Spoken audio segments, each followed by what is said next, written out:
For my generation, a speech is something very special, something very important. Lots of rehearsals, a lot of trainings, and then the big day came and you delivered your speech.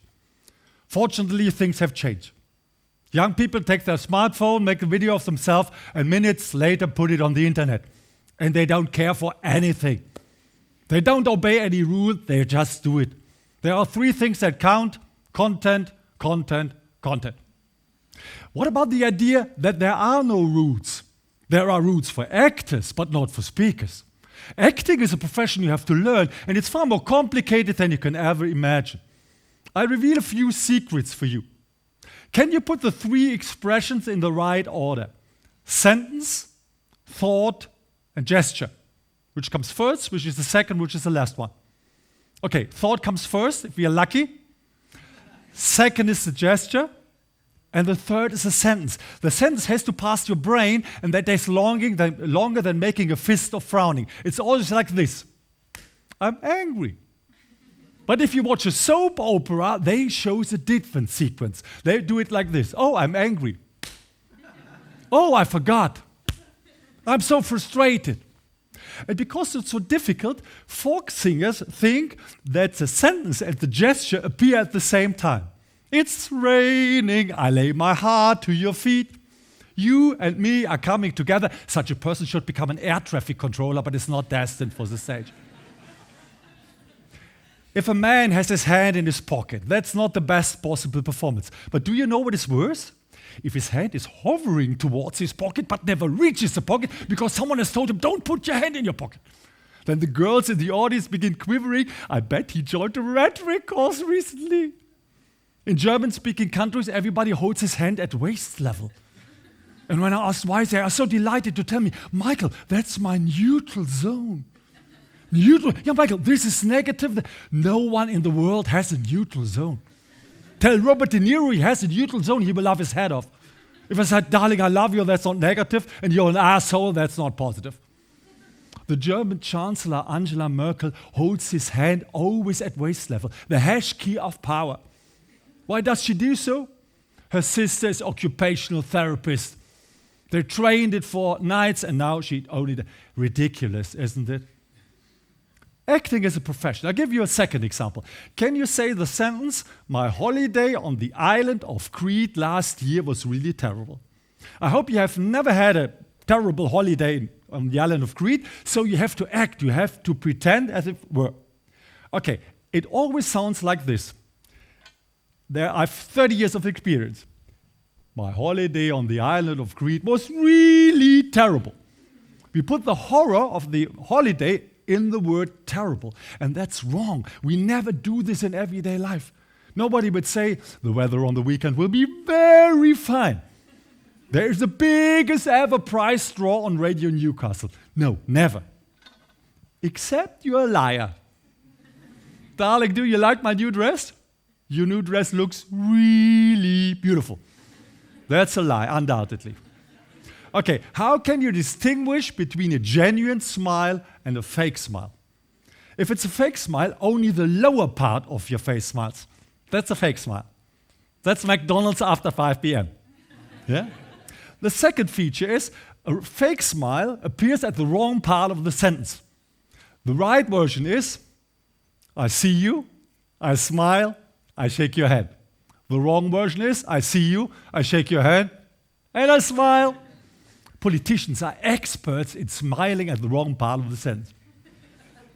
And the third feature is, a fake smile lasts too long. Maybe we've known each other from the past and we bump into each other on the street, then it looks like this.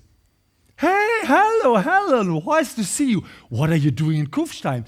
During what are you doing in Kufstein, the smile is still gone. Look at the fake version.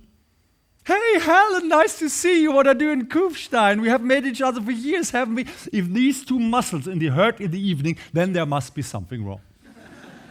Okay, now you want to know how to do it. It's very easy. I show you a very simple method. Before we lead a little bit of theory, my role model is the famous Austrian communication scientist Paul Watzlawick. And he told us something very astonishing and very simple at the same time. He told us that every sentence in everyday life has a factual level and an emotional. You come home and your first sentence is, oh, someone emptied the dishwasher. What will be the answer? You shouldn't remind me. Who cleaned the toilet? Next day, oh, someone emptied the dishwasher. Especially for you. Someone emptied the dishwasher. Was it wrong? Shouldn't I have done it? We can't say any sentence without something else. And an actor like me can put an underline under every single sentence. The shortest sentence in the English language is a no. And I can do it in 150 variations. No, no, no, no, no, no, no, no, no, no, no, no, no, no, no, no, no, no. I do it for 20 minutes. Only no. Yeah? And every single no is different. And now we have a feature how to distinguish between a good speech and a boring speech. During a good speech, your sentences are dancing. During a boring speech, your sentences are marching. Marching sentences sound like this: 440, 732, 19, 440, 22, 21, 27. Dancing sentences sound like this: 440, 72, 645, 49, 47, 444. We don't say in everyday life, I met Harry, he's now in love with Helen, he works for a marketing agency, he earns a lot of money, I saw the car he drove, but do you know whom I met? Harry. He's now in love with Helen. He works for a marketing agency. I saw the car he drove. Wow, wow, he earns a lot of money. If your sentences are dancing, is everything okay? Okay, how should we put an underline under the sentence? That's a little bit complicated, but actors use a little trick. This is a very simple sentence from everyday life. Would you like a cup of coffee? And to put an underline, to put an undercurrent under the sentence, we steal the melody from another sentence. Oh, I'm so frustrated. From this sentence, you steal the melody. Oh, I'm so frustrated. Would you like a cup of coffee? And now you hear two things at the same time. Would you like a cup of coffee? And I'm so frustrated. Hey, you look very good. Would you like a cup of coffee? Oh, my stomach hurts like hell. Would you like a cup of coffee? I couldn't care less. Would you like a cup of coffee? I do that again for 100 times. We have to combine the melody and the sense. And you see, that's much work if you want to do it for speech. And there's a much easier way to achieve dancing sentences. Can you a moment imagine that you should present yourself? I would ask you to stand up and to say who you are and what you do. All of you will do the same. You will all do this in only one sentence. Hello, everyone. My name is Michael. I'm from Gräfelfing, which is in suburbs of Munich. I'm a speech and comedy. Do you know? No full stop at all. And it doesn't matter whether you present yourself or you say hello to the audience. Hello, everyone. My name is Michael. Nice to have you here. I hope you have a nice evening. If you draw a picture, you get a line with certain parts, and you drive up the end of each part. Hello, I'm Michael. Yeah, because you have one fear that you don't remember this. You wouldn't know how to jump from here to here. That would be the problem. And if you are an experienced speaker, at the vertical bars, nothing happens. But if you are an amateur, a beginner, what do you do at the vertical bars? The right? And a look into the floor or the ceiling. Hello, I'm Michael. I'm from Gräfelfing. And when you are standing in front of a crowd, you do a certain gesture, mainly feeding chicken.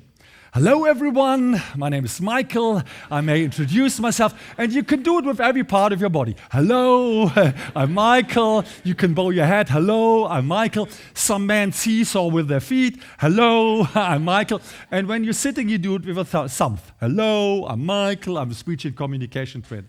I call this a river alignment. And if you use this for your speech, the effect is that you drive up every end of each part of the sentence. Okay, how should we do it? Let's look at everyday life. In everyday life, we all do it correctly. Think a moment, what would you do if I ask you to tell me about your last holiday? What would you do? How would you begin? You would begin with the most interesting or most thrilling part of your holiday. How was your last holiday? In 3 weeks, we had not a single drop of rain. How was your last holiday? I saw a humpback whale just in front of me. How was your last holiday? Her name was Carmen. Yeah? You always begin with something interesting. Only for 2 people in the world, we tell about our holiday in a chronological order. These are our parents. First, we went to the airport, then I bought some sweets and a newspaper. There was a long line at the counter. For our parents, we begin at the beginning. My son was a year in Australia. He returned with 3,500 photos, 5 evenings of photos for me. Can you guess what was on the first photo? The airport. Last photo, the airport. Never begin with the airport. Begin with something interesting, with something thrilling. Okay, when you begin with the humpback whale, what comes next? Nothing comes next. You stay at the humpback whale. Michael, how was your last holiday? I saw a humpback whale just in front of me. It was such a great experience you can't imagine. Such a small boat and such a giant animal. It was so impressive. And do you know what the best thing was? My spouse was right next to me. Michael, I can't tell you, it was one of the most beautiful moments of my life. And when you finished the humpback whale, then comes the next subject. Maybe the hotel, where it was situated, where you found it, how much it cost, whatever. And the next thing is the food, that you gain weight, whatever. In everyday life, we tell stars and not lines, and that's the difference. If you don't remember this part, you have a big problem. If you don't remember that part or that part or that part, you have no problem, because you have 1, 2, 3, 4, 5 ways to go further. Transform your speeches in a sequence of stars, of subject, and not a sequence of sentences, because a sequence of sentences is difficult. If you work with slides, every slide is a star. Okay, I prepared a short text for you. The 3rd TEDx conference at the University of Applied Science in Kufstein, Austria, with 8 live speakers and 2 video talks, will take place on the 16th of June at 2 p.m. That's in a newspaper. Loads of information for only a few lines. For a newspaper, it's totally okay. For spoken language, it is wrong, because it has too many pieces of information. Let's count them. 1, 2, 3, 4, 5, 6, 7, 8. How many pieces of information is the maximum in one sentence? Maximum of 2.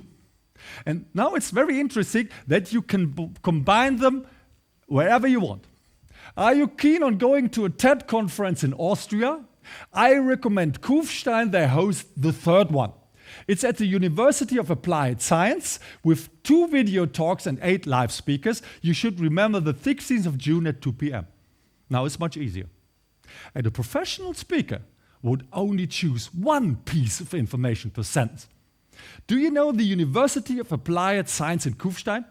They host a TED Talk in the year 2018 for the 3rd time. It begins at 2 o'clock, so you can travel there in the morning. And now you need the date. It's the 16th of June. And you will see 8 live speakers and 2 video talks. That's easy. If you transfer your speech in a sequence of stars and you have only 1 piece of information per sentence, it's easy. Imagine you have a CEO, and the CEO has to deliver a statement.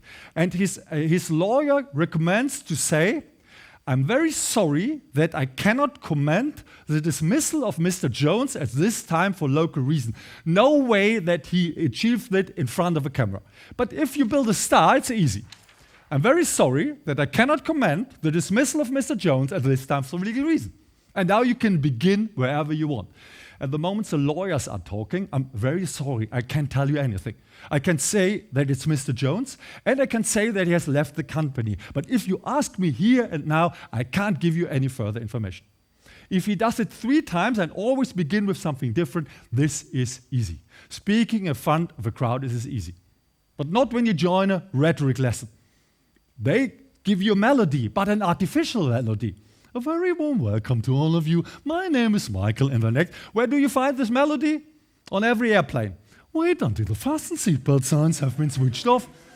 In every train. Now we're arriving Salzburg main station. Salzburg main. Is he stoned?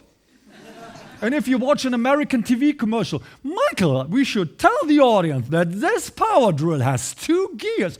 2 gears, Michael. That's silly. You need a real melody. You need dancing sentences. It's nothing complicated when you go in front of a crowd and deliver a speech. You need courage, sometimes a lot of courage. But if you don't act, if you are yourself, then it's real easy. So my recommendation is become who you are. Thank you.